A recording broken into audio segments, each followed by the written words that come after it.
جب انسان کا انتقال ہو جاتا ہے تو اس کی روح اس کے جسم سے جدا ہو جاتی ہے، اور اس کے بعد میں جب تک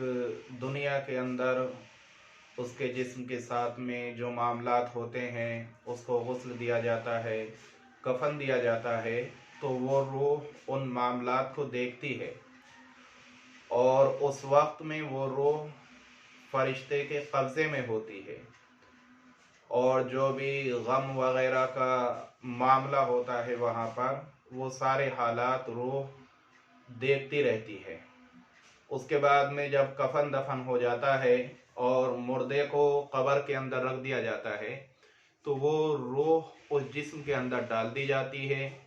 پھر اس کے بعد میں اس سے سوال و جواب ہوتے ہیں۔ اگر وہ بندہ نیک ہوتا ہے، ایمان والا ہوتا ہے اور فرشتوں کی صحیح جواب دے دیتا ہے تو اس کی روح کو مقامی علیین میں پہنچا دیا جاتا ہے، اور یہ مقامی علیین جو ہے یہ 7ویں آسمان پر ایک ٹھکانہ ہے جس کے اندر نیک لوگوں کی روحوں کو رکھا جاتا ہے۔ اور اگر وہ بندہ کافر ہوتا ہے، فاسق ہوتا ہے اور فرشتوں کے صحیح جواب نہیں دے پاتا ہے، ان کے سوالوں کے غلط جواب دیتا ہے، تو پھر اس کی روح کو مقام سجین میں رکھا جاتا ہے، اور یہ مقام سجین جو ہے 7 زمینوں کے نیچے ہے،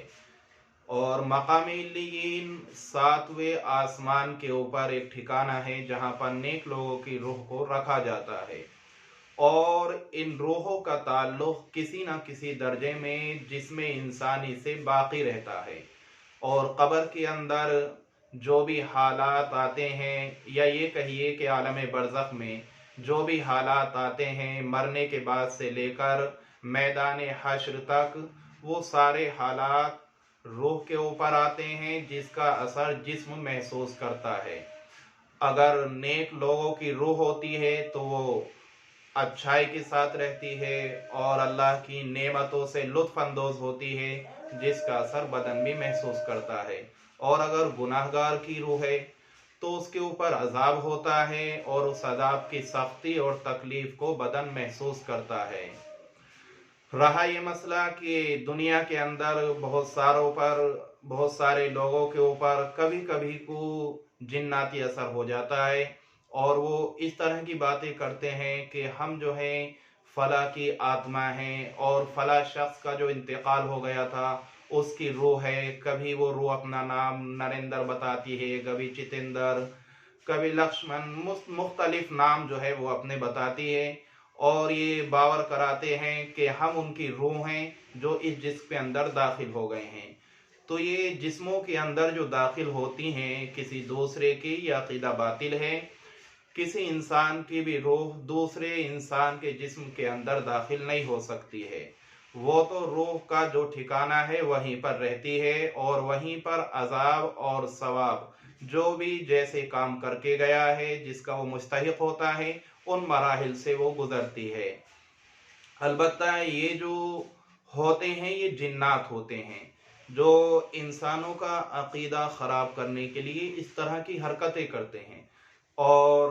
جب انسان کے اندر یہ جنات داخل ہو جاتے ہیں تو پھر وہ ان کا عقیدہ خراب کرنے کی ہر ممکن کوشش کرتے ہیں، اور اپنا نام بدل بتاتے ہیں کہ ہم فلاں شخص کی آتما ہیں، کہ جس شخص کو پھانسی دی گئی تھی یا جو شخص زہر کھا کر مر گیا تھا تو اس کی آتما جو ہے ہم بن کر آئے ہیں، اور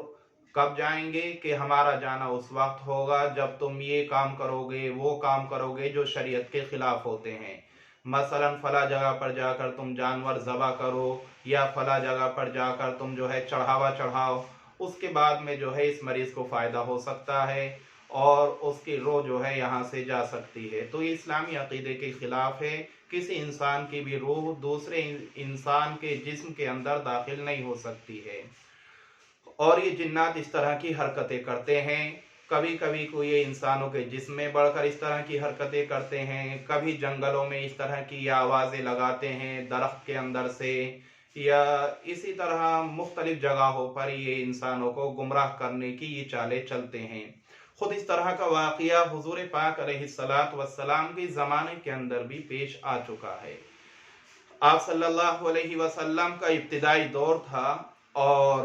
جس وقت میں آپ لوگوں کو دین اسلام کی دعوت دے رہے تھے، لوگوں کو بت پرستی سے منع کر رہے تھے، اسی وقت میں ولید کا ایک بت تھا، جس بت کو وہ بڑے شان و شوکت کے ساتھ میں رکھا کرتا تھا اور اس پر چڑھاوے چڑھایا کرتا تھا۔ ایک دن اس بت کے اندر اچانک حرکت پیدا ہوئی اور اس بت سے آواز آنے لگی، اور بت سے آوازیں کیا آ رہی تھیں کہ اے لوگو، محمد اللہ کے رسول نہیں ہیں، اور ان پر آسمانی وحی نہیں آتی ہے، اور جس دین پر تم ہو، تمہارے باپ دادا تھے، یہی دین برحق ہے،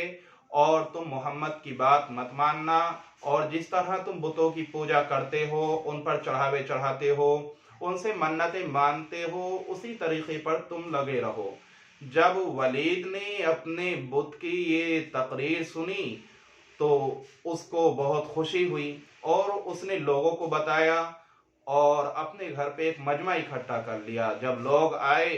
تو لوگوں نے بھی اس کی بت کی یہ زبانی باتیں سنی، اور وہ یہی کلمات دہرا رہا تھا کہ محمد اللہ کے رسول نہیں ہیں، تم ان کی باتیں نہ ماننا۔ پھر دوسرے دن کو ولید نے اپنے گھر پہ ایک بڑا مجمع جمع کیا اور بڑا پروگرام بنایا، اور حضور پاک علیہ السلام کو بھی اس پروگرام کے اندر آنے کی دعوت دی گئی۔ جب آپ صلی اللہ علیہ وسلم تشریف لائے اور پورا مجمع اکٹھا ہو گیا تو پھر اس بت کی تقریر شروع ہوتی ہے، اور جس بت سے کل آپ صلی اللہ علیہ وسلم کے خلاف آوازیں آ رہی تھیں، آج اسی بت سے یہ آوازیں آ رہی ہیں کہ اے لوگو، تم محمد صلی اللہ علیہ وسلم کی اطاعت کرو، اور آپ صلی اللہ علیہ وسلم جو دین لے کر آئے ہیں وہ دین برحق ہے۔ اگر تم نے آپ کی بات کو نہ مانا، آپ کو نبی نہ مانا، تو تمہاری دنیا بھی برباد ہو جائے گی اور آخرت بھی تباہ ہو جائے گی، اور ایک اللہ کی عبادت کرو، اور قرآن کریم کو اللہ کی آخری کتاب مانو، محمد صلی اللہ علیہ وسلم کو اللہ کا آخری نبی مانو۔ جب لوگوں نے اور ولید نے اس بت سے یہ آوازیں سنی تو اس بت کو زمین پر دے مارا اور اس کے ٹکڑے ٹکڑے کر دیے کہ کل کیا کہہ رہا تھا اور آج کیا کہہ رہا ہے۔ تب حضور پاک علیہ السلام وہاں سے ایک فاتحانہ شان میں واپس ہوئے تو آپ صلی اللہ علیہ وسلم کی راستے میں ایک گھوڑے سوار سے ملاقات ہوئی، جس کے ہاتھ میں ننگی تلوار ہے اور اس تلوار سے خون کے قطرے ٹپک رہے ہیں۔ آپ صلی اللہ علیہ وسلم نے اس سے معلوم کیا کہ آپ کون ہیں، تو اس نے بتایا کہ میں جن ہوں اور کوہ طور پر رہتا ہوں، اور مسلمان ہوں، آپ کا غلام ہوں۔ میں کہیں سفر پر گیا ہوا تھا، جب سفر سے واپس آیا تو میں نے دیکھا کہ میرے گھر والے رو رہے ہیں، تو میں نے ان سے رونے کی وجہ پوچھی، تو انہوں نے بتایا کہ کل جو ہے ایک بت کے اندر ایک خبیث جن گھس گیا اور اس نے نبی کے خلاف فالتو کی بکواس کی ہے، اور آج بھی اس کا ارادہ یہی ہے۔ جب مجھے پتہ لگا تو مجھے بہت غصہ آیا اور میں نے اپنی تلوار لی، پہلے تو اس کو راستے میں قتل کیا اور اس کے بعد میں اس بت کے اندر میں گھس گیا، اور آج جو باتیں آپ نے سنی اور آج جو تقریر تھی اس بت کی، وہ در حقیقت میری ہی زبانی باتیں تھیں اور میرا کلام تھا۔ اس لیے جو بھی کچھ کہا گیا، کل جو کہا تھا وہ ایک شیطانی جن نے کہا تھا، اور آج جو کچھ کہا ہے وہ میں نے کہا ہے۔